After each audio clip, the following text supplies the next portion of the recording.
One of the problems with recruiting for investment banking is not the knowledge or skills you acquire, but the access to talk with real investment bankers to put your best foot forward. Our sponsor, WSO Academy, can provide those connections with 60 head mentors who are finance professionals at top firms like Goldman, Centerview, and JP Morgan. Imagine being able to get on the phone within 24 hours with one of the Academy's 1,300 mentors right before a critical interview.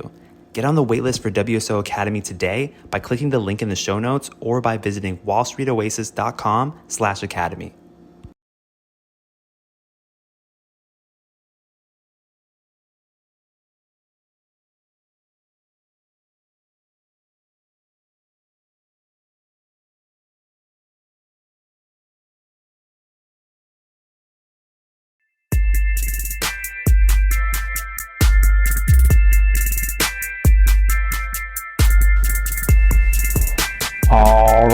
All right. Welcome to Investment Banking Insights. This is the only show dedicated to helping you learn both the technical and non-technical aspects of the investment banking process.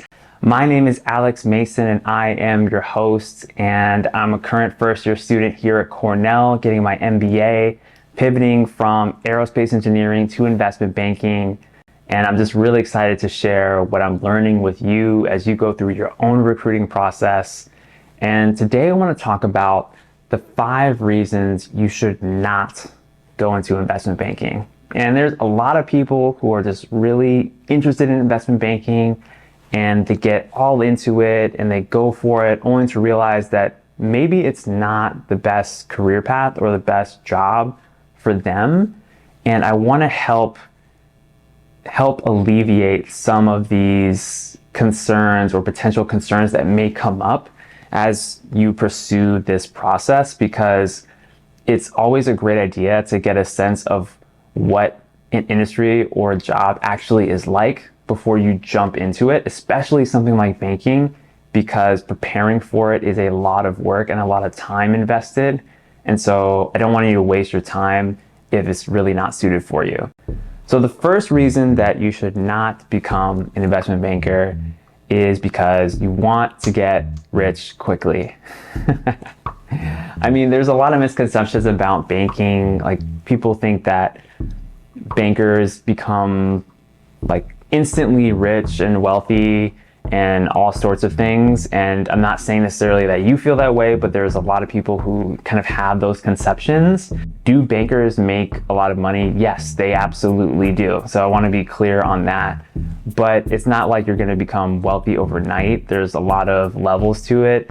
There's a lot of taxes that are going to get taken out of your paycheck as well.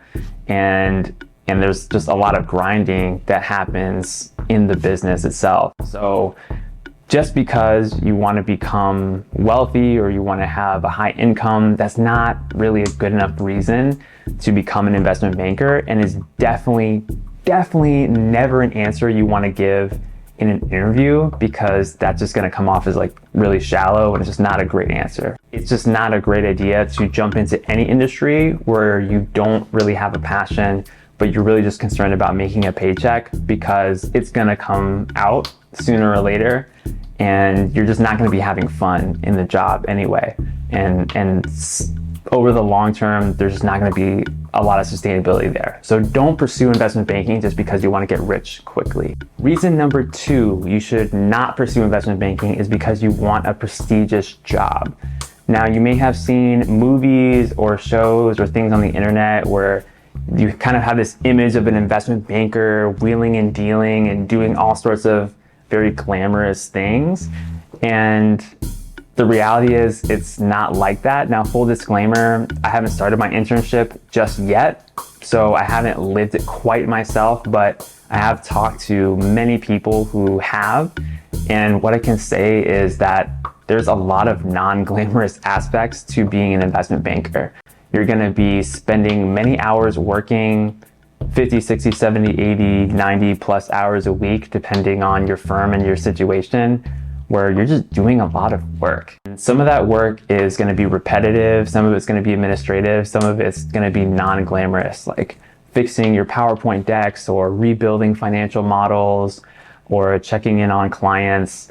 Like, these are things that you're not going to get a lot of glory for. So if you're in it for the glory and the prestige, investment banking isn't necessarily a surefire way to achieve that. Reason number 3 you shouldn't become an investment banker is because you thought about consulting, but you just don't want to be a consultant. I think especially this is true in the MBA world, where consulting and investment banking, at least at the time of this recording, are some of the most sought after career paths. A lot of people pursue consulting because they don't want to do banking, or they pursue banking because they don't want to do consulting.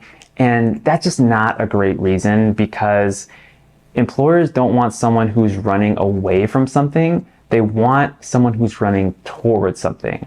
So be the person who's running towards your career path. Pursue it with intention. If you're going to go after investment banking, be very intentional about it. If you just pursue consulting, for example, and you truly are passionate about consulting, then absolutely do it.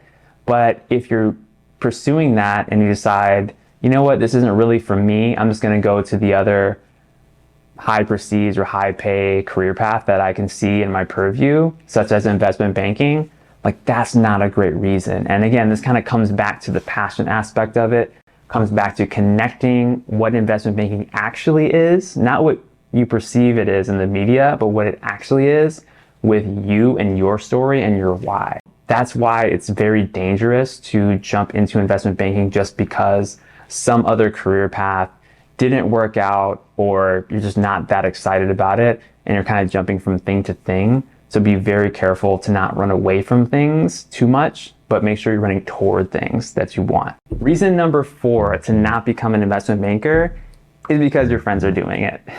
If you're watching this or you're listening to this, you're probably a pretty smart person. You're probably educated or on your way to being highly educated. And you're probably surrounded by a lot of other people who are pursuing this career path, or who have done banking or maybe have some connection to it. Now, that's not going to be everyone who watches or listens to this, but it is going to be some of you. And this was the case for me when I was in undergrad. I had some of my friends who were going to Wall Street, who are immediately starting to work at hedge funds or immediately starting to work as banking analysts. And I just said, you know what, like, I'm not that interested in that, so why would I do it? And I had a completely different mindset back then. I was very focused on engineering at the time, but there are people who will jump into that kind of career path that have absolutely no passion for it, but will do it just because their friends are doing it, because social proof is a really powerful force. Like, I had friends who went and did investment banking internships pretty much just because they didn't really know what they wanted to do. They're just smart people at a great school who wanted to get a great job, and they didn't last very long and ended up pivoting to other things. So you can save yourself a lot of time and heartache by just not doing things purely because your friends are doing it. And it may sound silly for me to say that, but people do it all the time, and it's just one of those simple mistakes that you can easily avoid. Just focus on what your goals are and your mission, and try not to be swayed too much by social pressure. Reason number 5 to not become an investment banker is because you're just not sure what you really want to do. And a lot of people face this problem. This is a really common problem. And my advice here is just to explore and be curious and test the waters and figure out if this is something that might actually pique your interest or not. If it doesn't pique your interest after you really start getting into the weeds of it, then it's okay to completely disconnect and try something else. It's very natural, and it's a great idea to experiment. But what's not a great idea is to just pursue investment banking just because you just don't know what to do.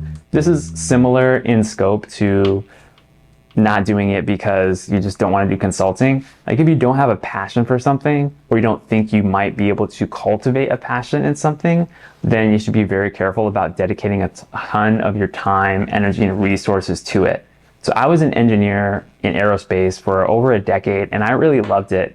But at a certain point, I realized I wanted to do something different with my career. And so I started exploring different options. I started a couple of different podcasts, one of them being this one, just to explore and understand if I really like this financial world. And I can say after 300 episodes of just this show not even counting my other show, like, yeah, I really love not just financial markets, but also am really into investment banking. And so whatever outlet you use to discover what you want to do and what you want to pursue, do that, because it's going to give you so much great information in terms of if you really are that interested and want to cultivate that career path. Okay, so those are the 5 things that you want to consider and reasons why you should not be in investment banking. But there's a lot of great reasons to be in investment banking.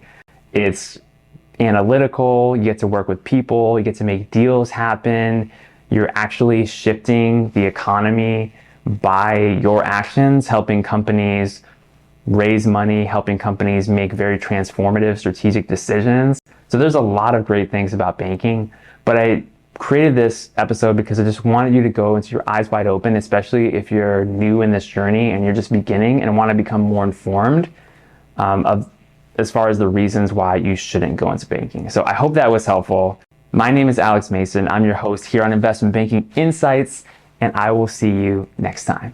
Take care.